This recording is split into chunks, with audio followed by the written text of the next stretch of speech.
আচ্ছা,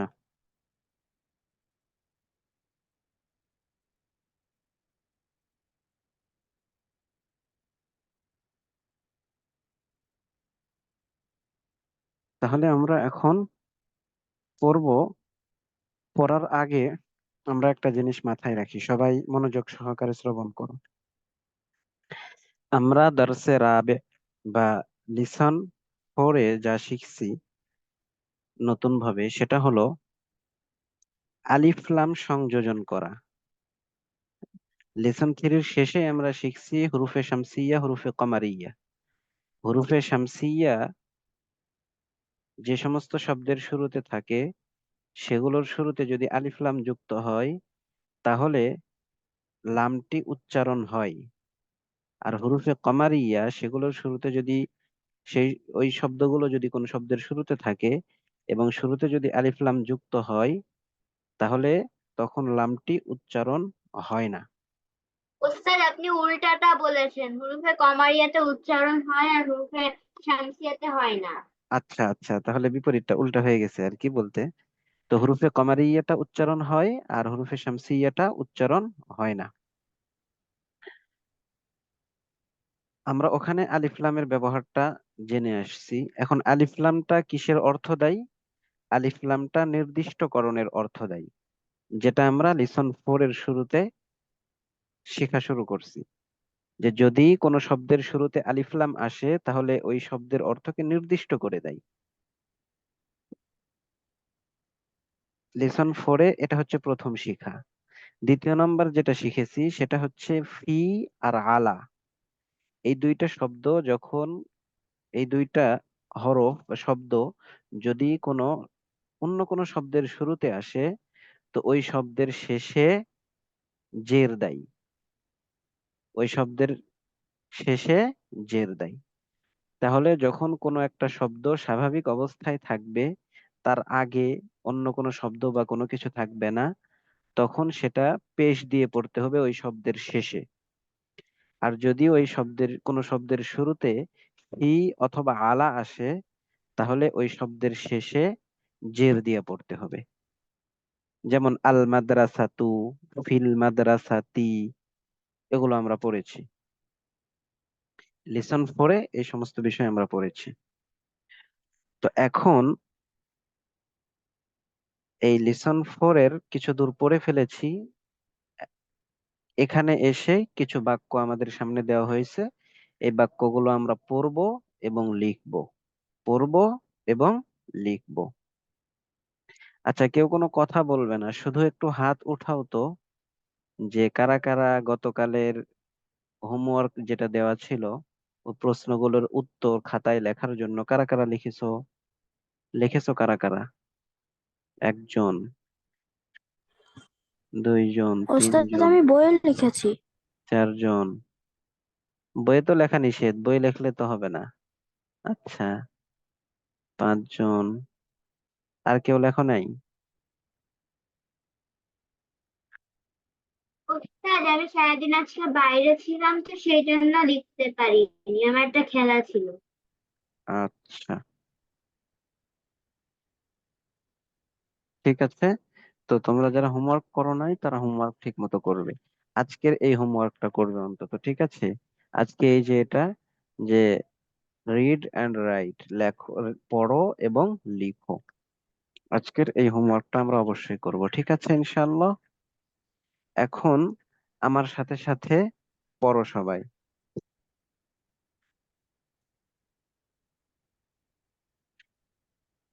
আত-তালিবু ফিল জামিআতি। الطالب في الجامعة জামিয়া জামিয়া জামিয়া শব্দের অর্থ বিশ্ববিদ্যালয়। বিশ্ববিদ্যালয়, ইউনিভার্সিটি। ঠিক আছে, জামিয়া শব্দের অর্থ বিশ্ববিদ্যালয়। তাহলে আত-তালিবু ফিল জামিআতি, الطالب في الجامعة ছাত্রটি বিশ্ববিদ্যালয়ে। ছাত্রটি বিশ্ববিদ্যালয়ে। আর রাজুলু ফিল মাসজিদি, الرجل في المسجد আর রাজুলু ফিল মাসজিদি, الرجل في المسجد লোকটি মসজিদে। লোকটি মসজিদে। আইনা তাজিরু, আইনা التاجر ব্যবসায়ীটি কোথায়? ব্যবসায়ী কোথায়? আইনা তাজিরু, আইনা التاجر ব্যবসায়ীটি কোথায়? ব্যবসায়ীটি কোথায়? হুয়া ফিদ দুকানি, هو দোকান, সে দোকানে। সে দোকানে। হ্যাঁ, আল কলামু আলাল মাকতাবি,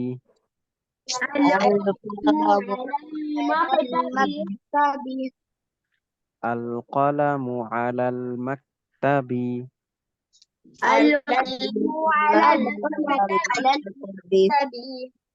কলমটি ডেস্কের উপরে।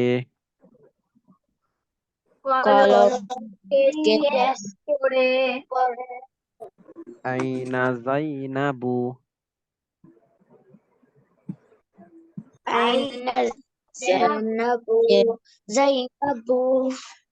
জাইনাব কোথায়?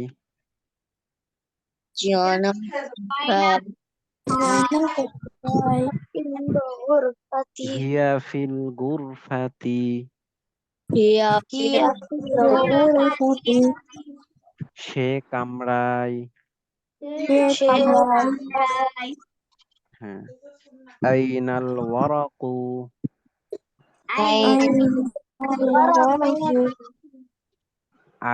আইনাল ওয়ারাকু,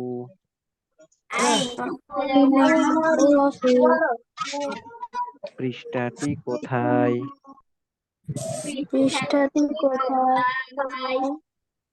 হুয়া আলাল মাকতাবি, সেটি ডেস্কের উপরে।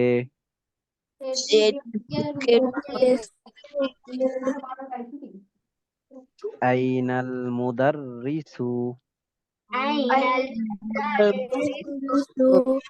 শিক্ষকটি কোথায়? শিক্ষকটি কোথায়? হুয়া ফিল ফসলি, হুয়া ফিল ফসলুন, গুরফাতি। ফসলুন। ফসলুন শব্দের অর্থ হলো শ্রেণীকক্ষ। ফসলুন শব্দের অর্থ কি? শ্রেণীকক্ষ। হ্যাঁ, শ্রেণীকক্ষ। তাহলে অর্থ কি হবে? হুয়া ফিল ফসলি, কক্ষটি তিনি কোথায়? তিনি শ্রেণীকক্ষে। কোথায়? শ্রেণীকক্ষে। হ্যাঁ, আইনাল মুদাররিসু, শিক্ষকটি কোথায়? হুয়া হুয়া ফিল ফসলি, তিনি শ্রেণীকক্ষে। আইনা ইয়াসিরুন,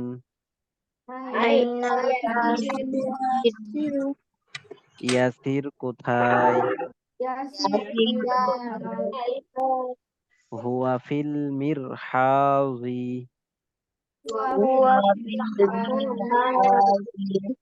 হুয়া ফিল মিরহাজি।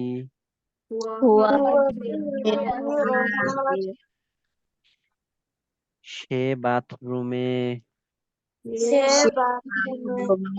মিরহাজুন শব্দের অর্থ হলো ইস্তিনজাখানা আর কি, ইস্তিনজাখানায় যেখানে ইস্তিনজা করা হয়।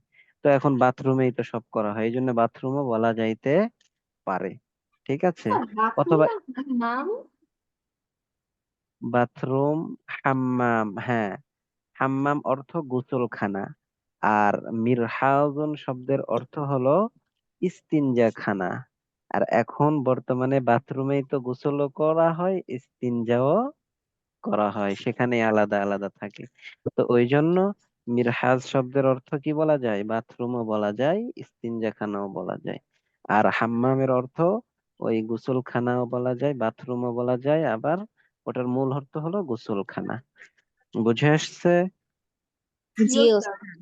হ্যাঁ, তাহলে হুয়া ফিল মিরহাজি, সে বাথরুমে। সে বাথরুমে। হ্যাঁ, আশ-শামসু ওয়াল কমারু ফিস সামাই। আশ-শামসু الشمس والقمر في السماء.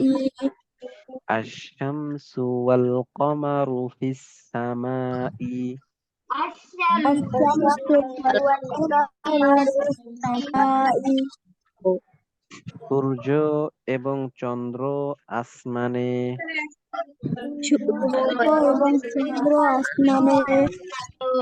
আসমান মানে কি, আকাশ, আকাশে আর কি। ওস্তাদ বারাকু মানে কি? কি মানে? ওস্তাদ ওস্তাদ ফাসলিন মানে কি? ফসলুন শব্দের অর্থ শ্রেণী কক্ষ। ফসলুন ফিল ফসলি, হুয়া ফিল ফসলি, তিনি শ্রেণী কক্ষে। আচ্ছা, আশ-শামসু ওয়াল কমারু ফিস সামাই। আশ-শামসু ওয়াল الشمس والقمر في السماء. সূর্য এবং চন্দ্র আকাশে।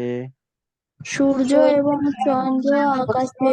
এবং চন্দ্র আসমানে। মান ফিল ফসলি, من في الفصل. শ্রেণী কক্ষে কে। শ্রেণীকক্ষে কে। হ্যাঁ, আমরা এতটুকু পড়লাম, ঠিক আছে।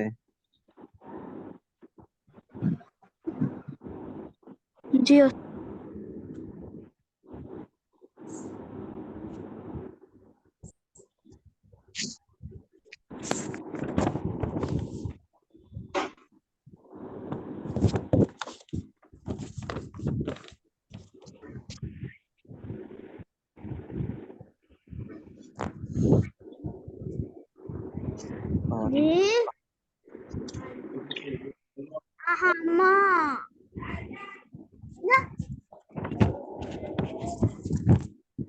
যাওয়ারই তো নেই।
উস্তাদ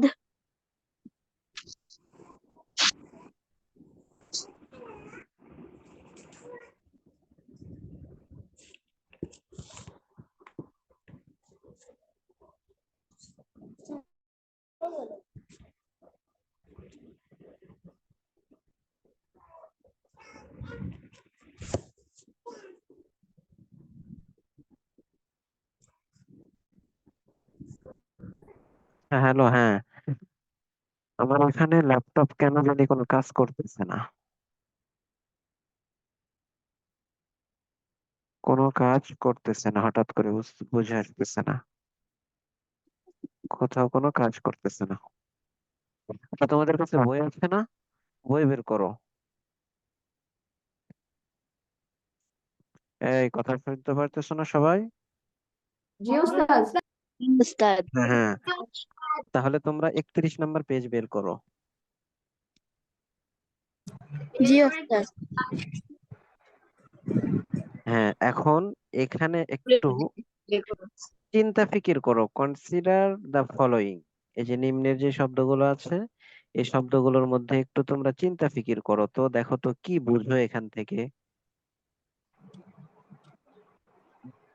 এক এক মিনিটে বুঝো, 1 মিনিট পর আমি বলে দিব। এক স্যার মিনিটে কি বুঝো। করবো বুঝতে পারি। এখানে কনসিডার দ্য ফলোইং, এই যে নিচে যে শব্দগুলো দেওয়া আছে, এই শব্দগুলো থেকে কি বুঝাইতে চাইছ, 1 মিনিটে একটু বোঝার চেষ্টা করো, এরপরে আমি বলে দিচ্ছি।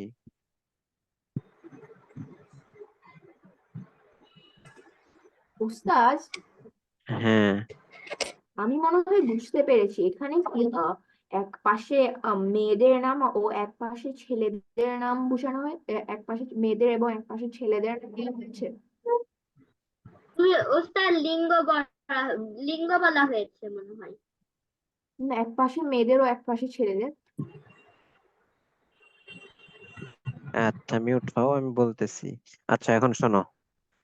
মেয়েদের ছেলেদের ঠিক আছে, কিন্তু এখানে বোঝানোর যেটা উদ্দেশ্য, সেটা হলো ছেলেদের নাম, মেয়েদের নাম, ছেলেদের নামের শেষে তানবিন হবে, আর মেয়েদের নামের শেষে তানবিন হবে না, শুধু একটা পেশ হবে। মুহাম্মাদুন আর আমিনাতু, খালিদুন, জাইনাবু, ইয়াসিরুন, মারয়ামু, আম্মারুন, আইশাতু। তাহলে এখানে যে শব্দ এর দ্বারা বোঝানো হয়েছে, যে যত ধরনের শব্দ নাম আসবে, নাম যদি সেটা পুরুষের হয়, ছেলের হয়, তাহলে সেই নামের শেষে তানবিন হবে। আর যত মেয়েদের নাম আসবে, মেয়েদের নামে কখনো তানবিন হবে না। বুঝে আসছে? জি ওস্তাদ। হ্যাঁ। এরপরে এই যে নিচে আবার বলে দেওয়া হয়েছে যে শেষের অক্ষরের হরকত লাগিয়ে উচ্চারণ করে এই শব্দগুলো পড়ো। নিচের যে শব্দগুলো, এগুলো পড়তে বলা হয়েছে একদম শেষের অক্ষরে হরকত লাগিয়ে। অর্থাৎ মাত্র যে বলা হইলো, এই যে চিন্তা ফিকির করে আমরা পাইলাম যে পুরুষ বা ছেলে আর কি, ছেলেদের নামের শেষে তানবিন হবে, মেয়েদের নামের শেষে তানবিন হবে না। এখন এখানেই এই তানবিনটা দিয়ে কি করতে হবে, পড়তে হবে।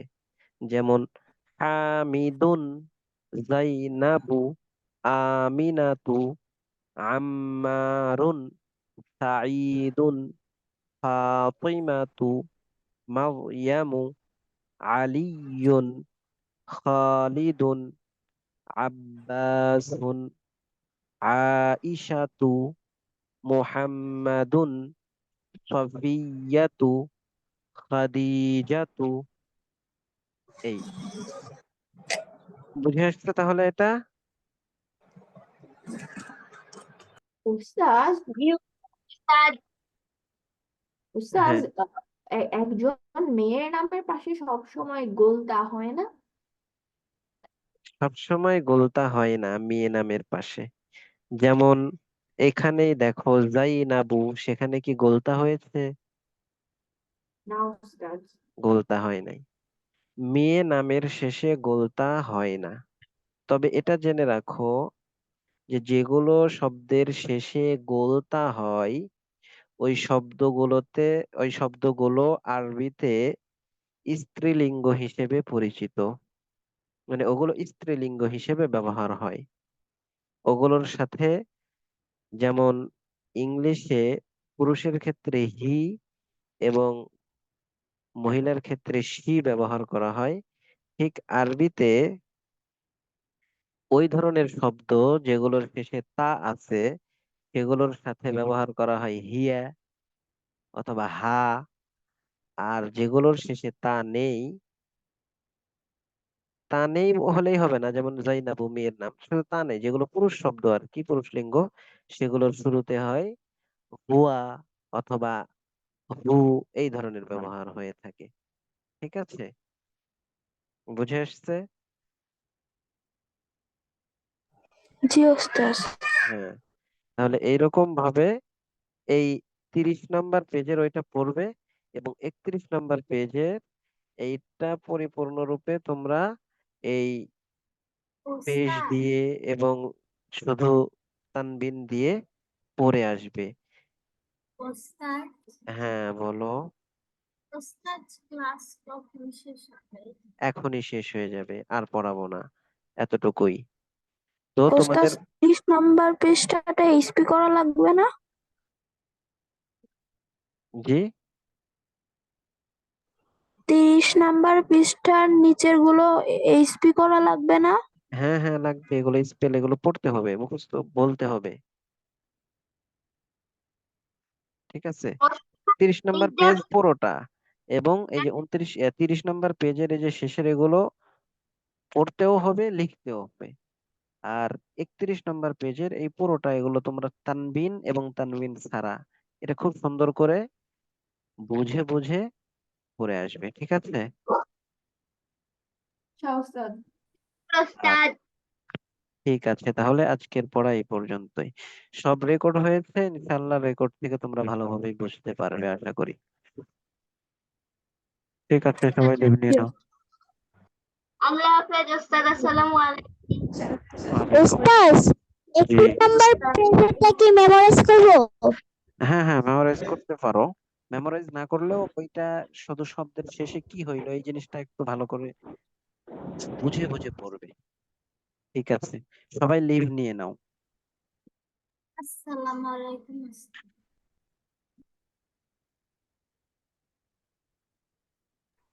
আসসালামু আলাইকুম ওস্তাদ।